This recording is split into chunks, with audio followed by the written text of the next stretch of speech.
Hello guys, तो आज हम करेंगे यूजीसी नेट इकोनॉमिक्स के रिलेटेड कुछ इंपॉर्टेंट क्वेश्चंस जो कि हमारे एग्जाम में आने के फुल चांसेस हैं।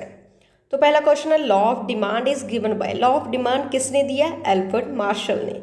The law of demand is given in which year? किस ईयर में दिया गया? 1819 में। गिफिन गुड्स पैराडॉक्स है जो हमारा, किसने दिया? रॉबर्ट गिफिन ने। In case of Giffen good the demand curve slopes. Demand curve की स्लोप क्या होती है गिफिन गुड के केस में? Upward sloping. Snob effect is seen in case of a good. किस गुड के केस में स्नो इफेक्ट देखा जा सकता है? रेयर गुड के केस में। In case of Giffen good the negative income effect is stronger than the positive price effect. Then Giffen goods are, Giffen goods क्या है? हाईली इन्फीरियर गुड्स हैं ये।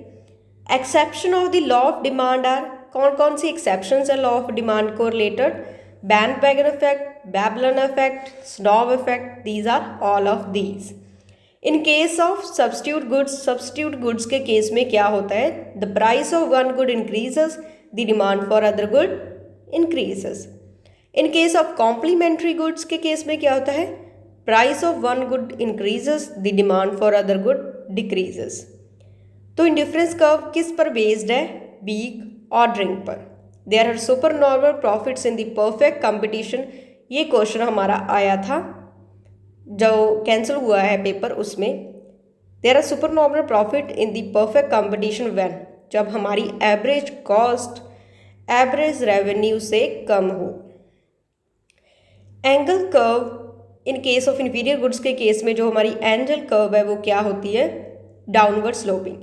वही नॉर्मल गुड्स के केस में क्या होती है? Upward sloping.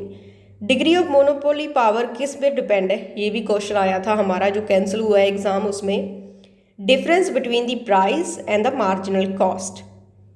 Then which oligopoly model produces the output equals to the perfect competition. Perfect competition के इक्वल जो आउटपुट प्रोड्यूस करता है वो कौन सा मॉडल है ओलिगोपोली का? Bertrand model. In the Stackelberg model of oligopoly the Nash equilibrium, कब नैश इक्विलिब्रियम होता है स्टैकलबर्ग के मॉडल में? Both the firms are leader firms. Kinked demand curve किसने दिया है? पॉल स्वीजी ने। इम्पॉसिबिलिटी थ्योरम किसने दी है? एरो ने। Partial equilibrium analysis is given by Marshall. First Nobel prize जो मिला इकोनॉमिक्स में वो किसको मिला? Ragnar Frisch. General equilibrium analysis is given by वेलरस।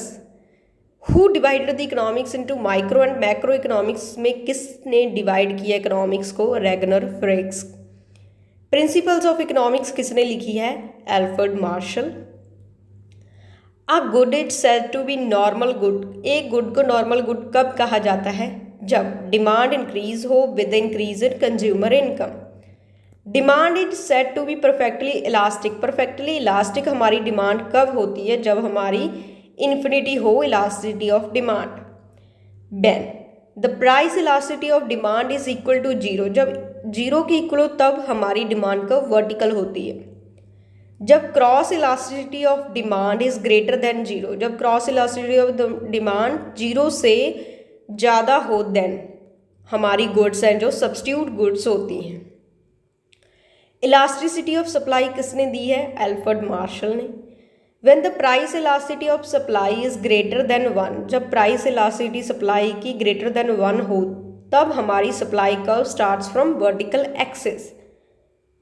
When the price elasticity of supply is equal to zero, जब सप्लाई की elasticity zero हो तब क्या होता है? सप्लाई कर्व हमारी वर्टिकल होती है। When the total utility is maximum then the marginal utility क्या होती है? जीरो होती है। What is Gossen's first law? क्या है गॉसन का? Law of diminishing marginal utility. और सेकंड लॉ क्या है गॉसन का? Law of equi marginal utility. So that's all for today. If you like the video please subscribe to my YouTube channel. Comment कर दिया करो, share करें।